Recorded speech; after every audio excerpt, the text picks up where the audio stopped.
Today we're going to take another look at a ship that I have not featured in quite some time, the Tier 8 German battle cruiser Prinz Rupprecht. And at the helm, it is not me, but someone named 3-Sit Hit Quiz. That's right, this is a community replay sent to me by this player, and it is a barn burner of a game, if I do say so myself.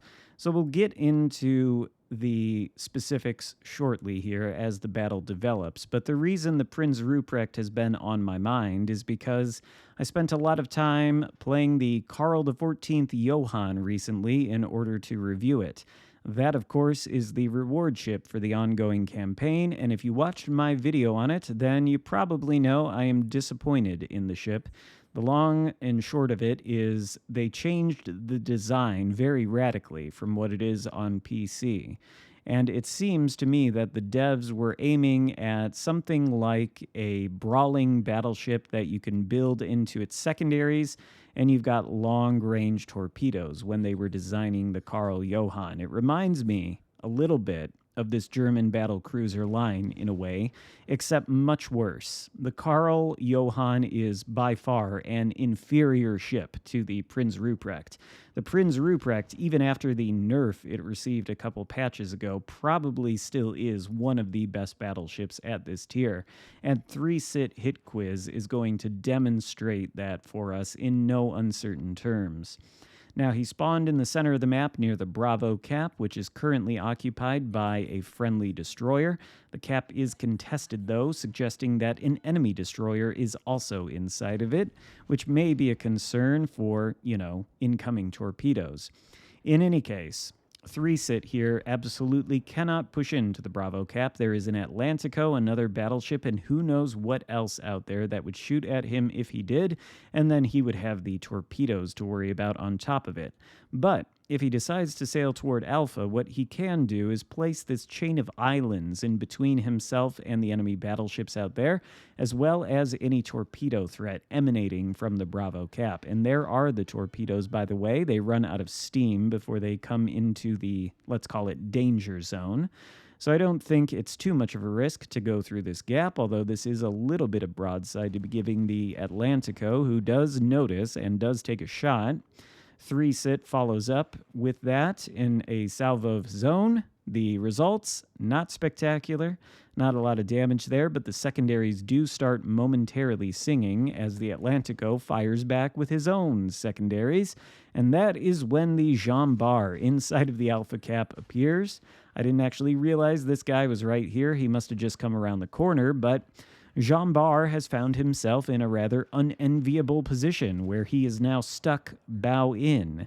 Yes, that's right, I said stuck bow in. This is in fact not a good tactic if you are the Jean Bar in this scenario, because he's run face first into a Prinz Rupprecht, which does have 8-kilometer torpedoes that hit much harder, by the way, than the Karl Johanns. Torpedoes are headed right at the Jean Bar's face, along with the torpedoes from the friendly destroyer next to 3-Sit here. We get one torpedo hit, which does start a flood, and then the secondaries light a litany of fires on the Jean Bar following the torpedo hit. He's got no HP, and he is dead. Sailing into a cap, bow in that kind of situation when you're the Jean Bar, well, perhaps not the best idea.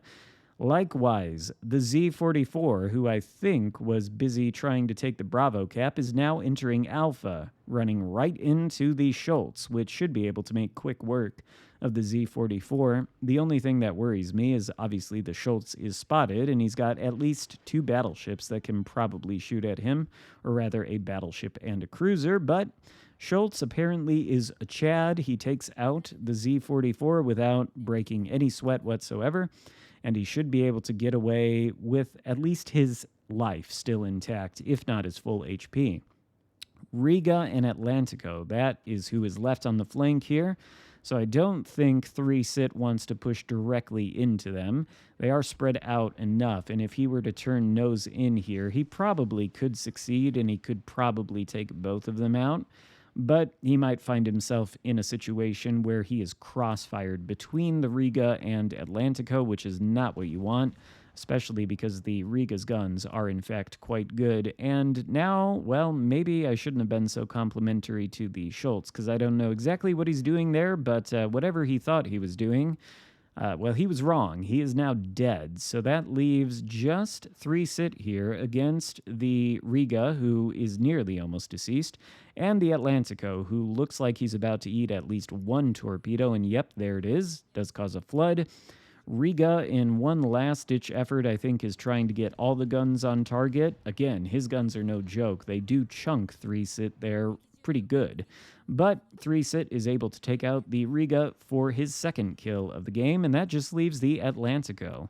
The rest of the enemy team appears to be completely gone from this flank. They've only got 3 battleships left aside from this Atlantico, as well as 1 destroyer. As far as I can tell, the destroyer is nowhere near here, and all 3 battleships are to the north of the Charlie Cap, which is not a good thing. I think we'll discuss that here in a second. But as for the Atlantico, well, this is a contest between secondaries at this point, and while the Atlantico's secondaries are excellent, make no mistake about it, they are large, heavy cruiser-sized secondaries, so they do a good amount of damage, and they've got great fire chance.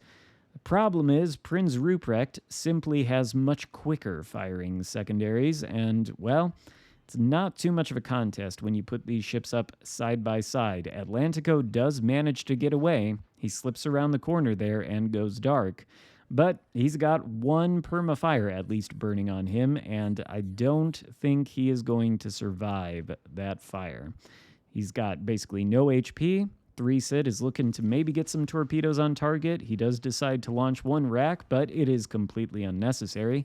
Atlantico goes down for the 3rd kill of the game. And now we enter a scenario that is basically a gift from the red team to 3 sit hit quiz. I feel like I've beaten this point dead already in many, many videos over the past couple of years and months, but what I see, or what I tend to see, in World of Warships Legends is people completely misunderstanding the role of the battleship. So again, I will reiterate what I think is the role of a battleship. You can let me know if you disagree in the comments. But battleships, they've got the biggest guns in the game. They've got, well, next to cruisers, the longest main battery range in the game as well. So the idea is you want to find a place on the map where you can place your battleship so that the enemy team has to sail past its main battery guns in pursuit of some kind of objective or goal. That could be, for example, taking one of the capture circles. It could be sailing straight into your teammates and wrecking them.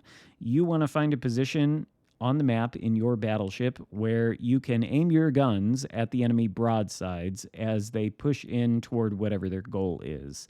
So we've got 3 enemy battleships in front of the Charlie Cap to the north of it. They're squaring off against 2 blue battleships, I think, to the south of Charlie, and they are pushing in ever so slowly. They're doing this thing that you see very, very often at all tiers of this game, which is the stationary battleship bow in reverse tactic. That's basically the whole battleship meta for most battleship players in World of Warships Legends.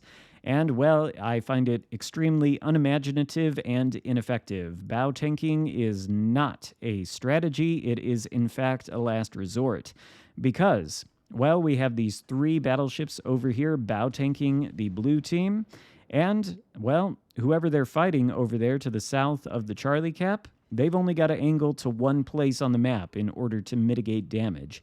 These red battleships are making 100% sure that it will be impossible for them to create any crossfires or attain any map control. And as such, they are giving broadside to the center of the map, which 3 sit currently occupies. So he's been able to get, I don't know, 2 citadels on the Sovietsky Soyuz there. He might be able to get a 3rd, because even though the Sovietsky Soyuz has suffered catastrophic citadel damage, it has not prompted him to react in really any way.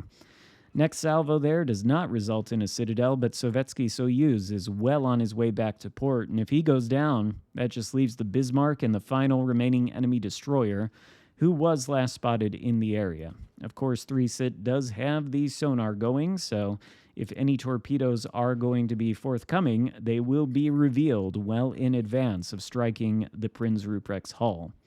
The question right now is, do we use torpedoes to take out the Sovietsky Soyuz, or will it be completely unnecessary? Turns out, completely unnecessary. There's the Kraken practically through the Soyuz's bow, and there is the Z-23, who probably is launching torpedoes, if we had to guess, but I think the more pressing concern is probably the Bismarck to the left-hand side. Obviously, 3-sit hit quiz here agrees he is turning left, which I think is the proper move. He's not going to be able to avoid taking 2 of the torpedoes, but they are German torpedoes, so they don't hit the hardest, and still alive. Speaking of torpedoes, we've got 2 racks ready to go for the Bismarck, so that should be the end of him there. Sitting next to that island, I would say so. And yes, the Kraken turns into a 6-pack, and 3-sit gets the Confederate medal. That leaves just the Z-23, who thankfully is shooting and is farming damage rather than hiding and trying to go dark and prolonging the game for no reason. Unfortunately, though, the Prinz Rupprecht does have one downside. Obviously, it's an excellent ship. It's got great speed, it's got great torps, great secondaries. One thing it does not necessarily have, though, is pinpoint accurate main guns. These results here are, in fact, a little bit depressing. At least I think so. They're basically robbing 3-sit here of what could be 7 kills. But instead, one of his teammates takes out the last remaining enemy destroyer, and the game does end with a glorious victory. So I think still, this demonstrates Prinz Rupprecht is a ship that is extremely capable at Tier 8, and one that should be respected. 234,000 damage done, high-caliber Confederate Kraken unleashed, and Dreadnought, I think that was too. So, a lot of medals, excellent result, 3,000 base XP. Thank you, 3-sit hit quiz, for sending this one in. Hope you guys enjoyed it. If so, give it a thumbs up, consider subscribing if you haven't already, and I'll see you next time. Goodbye.